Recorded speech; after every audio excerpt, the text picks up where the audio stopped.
Hello friends, welcome back to my channel NR trend with voice of network. So topic ఏంటంటే, Narender sir మొన్న Dasari Mallesh sir ఏదో case study అని చెప్పారు కదా. So అది ప్రాబ్లం ఏంటి, దానికి సొల్యూషన్ దొరికిందా లేదా, ఇప్పుడు ఆ సొల్యూషన్ ఎలా చేయాలి అనేది ఒకసారి ఎక్స్ప్లెయిన్ చేస్తే మన లీడర్స్ అందరికీ కూడా ఉపయోగపడుతుంది. ఏం జరిగింది అసలు? ఇప్పుడు నాకు డైరెక్ట్లో మధు సార్ అని ఉంటాడు. మధు అంటే దాసరి మల్లేష్ సార్ వల్ల బావమరిది. Okay. So Madhu sir reactivation కొట్టక ముందే దాసరి మల్లేష్ సార్ కొట్టిండు. మొన్న పాత వాళ్ళది రియాక్టివేషన్ కొట్టక ముందే ఆయన కొట్టిండు అనమాట. అంటే మా ఇద్దరి మధ్యలో మధు సార్ కొట్టలే.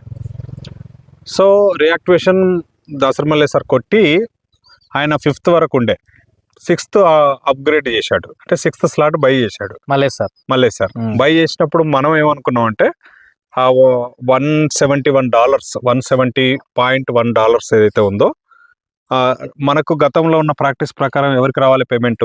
అప్లైన్కి రావాలి. అప్లైన్ 5th లోనే ఉన్నాడు, ప్లస్ రియాక్టివేషన్ కొట్టలే. సూపర్ అప్లైన్కి రావాలి అంటే నాకు రావాలి. నాకు రాలే. ఎక్కడ పోయింది? సరే నాకు రాలే. నా పైన అప్లైన్ నరేష్ సార్కి ఏమన్నా పోయిందా? వెళ్ళలే. ఇది కేసు.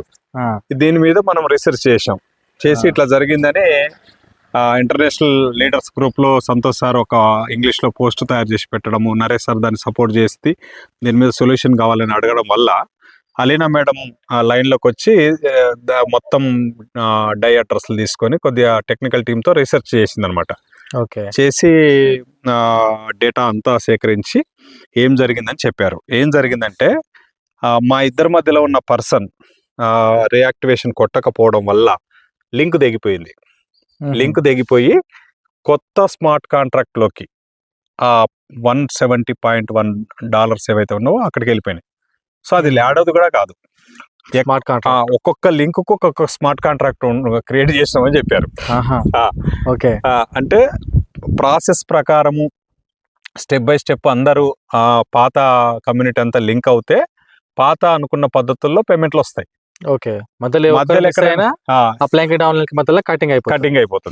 లింక్ తెగిపోతుంది. మనం ఏమనుకుంటాం, మన డైరెక్ట్ అప్లైన్ యాక్టివ్ లేనప్పుడు సూపర్ అప్లైన్ కన్నా పేమెంట్ వెళ్తుందేమో, ఆయనతో మనం సర్వీస్ తీసుకోవచ్చు అని మనం అనుకుంటాం. కానీ ఇప్పుడు జరుగుతున్నది అది కాదు. సిస్టమ్ చేంజ్ అయింది. మరి దీన్ని ఎట్లా చేయాలి ఏంటి అన్నప్పుడు, ఇప్పుడు రియాక్టివేషన్ కొడితే ఇక ముందు చేసే దాసరి మల్లేష్ సారు బిజినెస్ ఏదైతే ఉంటుందో వాళ్ళ అప్లైన్ ఉన్న లెవెల్ వరకు ఆయనకి వెళ్తుంది, లేకపోతే సూపర్ అప్లైన్ కి వస్తుంది. సో ఆ కనెక్షన్ కలపాలంటే రియాక్టివేషన్ కొట్టాలి అని చెప్పారు. కొట్టించాం.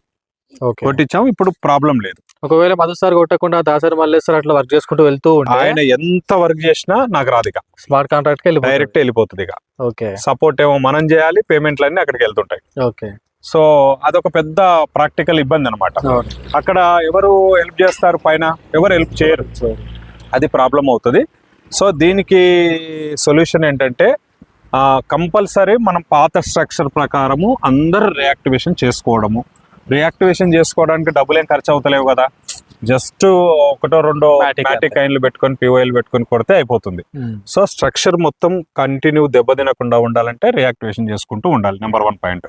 నెంబర్ 2 ఏంటంటే, ఒకవేళ ఇన్ కేస్ ఇక నా అప్లైన్స్ ఎవరో తెలియదు, నాకు టచ్లో లేరు, వాళ్ళు ఉన్నారో లేదో తెలియదు, వాళ్ళ వల్ల నాకు సపోర్ట్ దొరకట్లేదు, నేను కొత్తగా బిజినెస్ చేయాలనుకుంటే ఖచ్చితంగా మనకు అందుబాటులో ఉన్న టీం, మంచి టీం ఏదైతే ఉందో, మంచి లీడర్స్ ఎవరైతే ఉన్నారో, ఫుల్ టైం ఎవరైతే హోలీవర్స్ మీదనే కేంద్రీకరించి పనిచేస్తున్నారో అలాంటి లీడర్స్ను సంప్రదించి వాళ్ళ కిందికి వెళ్ళి కొత్త ఐడియా చేసుకొని వర్క్ చేసుకోవడం మంచి మార్గం. ఒకటే మార్గం, ఆప్షన్ లేదు. ఇక ఏమనుకుంటారో తెలియదు కదా. సో నాకు నా డైరెక్ట్ అప్లైన్ లేకపోయినా సూపర్ అప్లైన్కి వస్తే ఆయనతో హెల్ప్ తీసుకోవచ్చు అనుకుంటాం, కానీ ప్రాక్టీస్ లో జరగట్లేదు. సో పాత స్ట్రక్చర్ ను కాపాడుకోవడం లేదు అది అనుకుంటే వదిలేసి కొత్త లీడర్స్ ని పట్టుకొని వాళ్ళ కింద కొత్త ఐడియా చేసుకొని వర్క్ చేసుకోవడం. ఇది సొల్యూషన్. ఇది అప్డేట్ ఫ్రెండ్స్. ఇప్పుడు పాత వాళ్ళైతే మరి కంపల్సరీ మీ అప్లైన్ యాక్టివ్ గా ఉన్నాడా లేదా, రియాక్టివేషన్ కొట్టారా లేదా చెక్ చేసుకోవాలి. లేదంటే మా సూపర్ అప్లైన్ కి పేమెంట్ వెళ్తుంది అనుకుంటాం. కానీ అసలు ఇదంతా చెక్ చేసుకోవడానికి ఏముంది మార్గం? ఎట్లా చేయగలుగుతాం అంటే, ఒక మార్గం ఏంటంటే, మన డైరెక్ట్ లో ఎంతమంది ఉన్నారు, ఎవరికి వాళ్ళు వర్క్ చేస్తారా చెయ్యరా తర్వాత విషయం. జస్ట్ రియాక్టివేషన్ కొట్టారా లేదా అని చెక్ చేసుకోగలిగితే బాగుంటది. ఇంకా అంతకన్నా సొల్యూషన్ లేదు. లేదు. Hmm. సో ఇది ఫ్రెండ్స్ ఈ వీడియోలో అప్డేట్. సో మీ అప్లైన్ యాక్టివ్గా లేకపోతే మీ సూపర్ అప్లైన్ యాక్టివ్గా ఉన్నా ఇక్కడ ఇప్పుడు మనం చేసే వర్క్ సూపర్ అప్లైన్కి యాడ్ అవ్వదు. కాబట్టి మీ అప్లైన్ని రియాక్టివేషన్ చేసుకోమని చెప్పండి. అండ్ మీ డైరెక్టర్ ఉన్న వాళ్ళని కూడా మీరు యాక్టివ్ చేసుకోమని చెప్పండి, రియాక్టివేషన్ చేసుకోమని చెప్పండి. లేదు అప్లైన్ నుంచి మాకు సపోర్ట్ దొరకట్లేదు, రియాక్టివేషన్ చేసుకున్నా కూడా మాకు సపోర్ట్ దొరకదు అనుకుంటే ఒక మంచి నియర్ బై ఒక మంచి అప్లైన్ని చూస్ చేసుకొని ఫ్రెష్గా మళ్ళీ ఐడి వేసుకొని కొత్తగా బిజినెస్ స్టార్ట్ చేసుకోండి. సో ఇది అప్డేట్, అందరికీ అర్థమైంది అనుకుంటున్నాను. So thank you so much. జై హోల్ యువర్స్, We are we with with you. You.